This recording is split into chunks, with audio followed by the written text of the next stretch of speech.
छोटी उम्र में ही रिंकी और गोलू के माता पिता की कार एक्सीडेंट में मौत हो गई थी। इसलिए वो दोनों बहन भाई अपनी नानी के घर उनके साथ रहते थे। अब नानी ही रिंकी और गोलू का एकमात्र सहारा थी। एक रोज नानी अपने घर के आंगन में अकेली बैठी खुद से बात कर रही होती है। हे भगवान, मुझ पर रहम कर। मैं अपना पेट खुद ठीक से नहीं भर पा रही हूँ। अब इन बच्चों का पेट कैसे भरूंगी? ऐसी क्या गलती हो गई थी जो तूने इन बच्चों को इतनी छोटी उम्र में उनके माँ बाप से अलग कर दिया? तभी नानी के पास गोलू और रिंकी आते हैं और नानी से बोलते हैं, अरे अकेली बैठी भगवान से क्या बातें कर रही हो? कुछ नहीं मेरे लाल, मैं तो बस ऐसे ही। तुम्हें भूख लगी होगी ना, चलो मैं तुम्हारे लिए कुछ बना देती हूँ।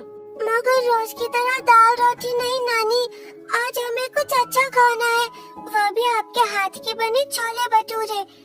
आपके जैसे छोले भटूरे तो कोई नहीं बना सकता।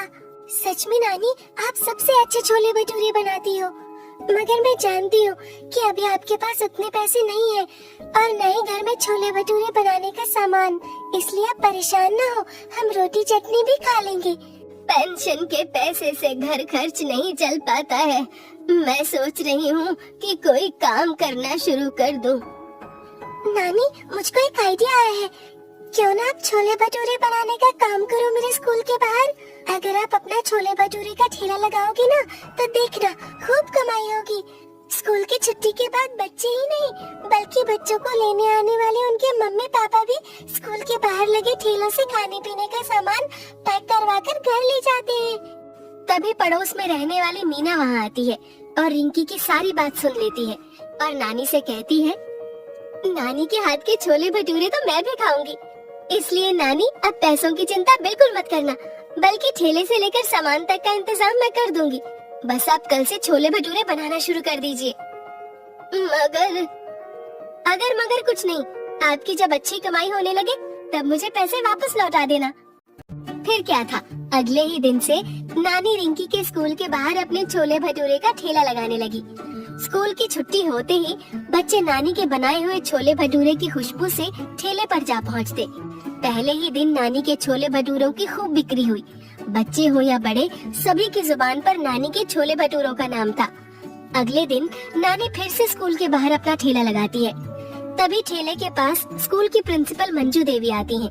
अच्छा, तो आप हैं नानी, जिनके बनाए हुए छोले भटूरे एक ही दिन में इतने ज्यादा फेमस हो गए कि हर किसी की जुबान पर नानी के छोले भटूरे हैं। भाई, आज तो मुझे नानी के छोले भटूरे ही खाने हैं।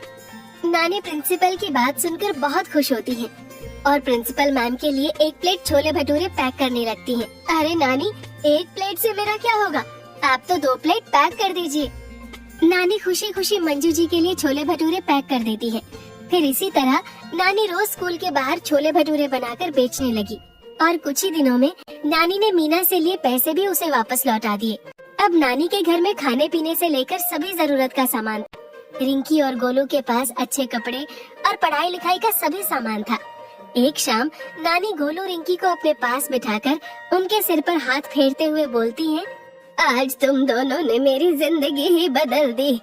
मैं कभी सोच भी नहीं सकती थी कि मैं इस उम्र में इतना बड़ा काम कर सकती हूँ और ये सब तुम दोनों की वजह से ही मुमकिन हो पाया है। एक दिन ऐसा था जब मैं पानी पीकर ही सो जाया करती थी और आज देखो मेरे घर में किसी चीज की कमी नहीं है। नानी के छोले भटूरे फेमस होने के पीछे मेरे बच्चों तुम्हारा हाथ है।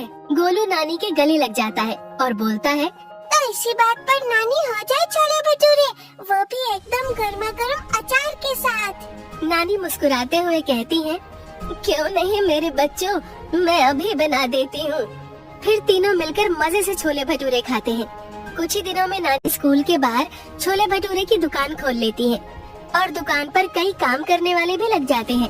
नानी की दुकान नानी के छोले भटूरे के नाम से इतनी फेमस हो जाती है कि अब दूर दूर से लोग उनकी दुकान के छोले भटूरे खाने आने लगते हैं। एक दिन नानी की दुकान पर रितेश नाम का एक जवान लड़का आता है। नानी की दुकान के छोले भटूरे इतने स्वादिष्ट है कि जो भी कोई इंसान इस शहर में आता है वे नानी के छोले भटूरे जरूर चखता है। ऐसा क्या डालते हो नानी अपने छोलों में, जरा हमें भी तो बताइए। बहुत सारा प्यार, और आप लोगों से जो मेरी तारीफ मिलती है ना, उसे सुनकर तो मैं धन्य हो जाती हूँ बेटा। रितेश नानी के बनाए छोले भटूरे के साथ नानी की वीडियो बनाने लगता है और उसे YouTube पर अपलोड कर देता है, जिसकी वजह से नानी अब और भी ज्यादा फेमस हो गई थी। उनकी वीडियोस अब इंस्टाग्राम पर भी वायरल होने लगी, जिसे देखकर गोलू और रिंकी को अपनी नानी पर बहुत फख्र हुआ। अब नानी, गोलू और रिंकी तीनों ही हंसी खुशी अपना जीवन जीने लगे।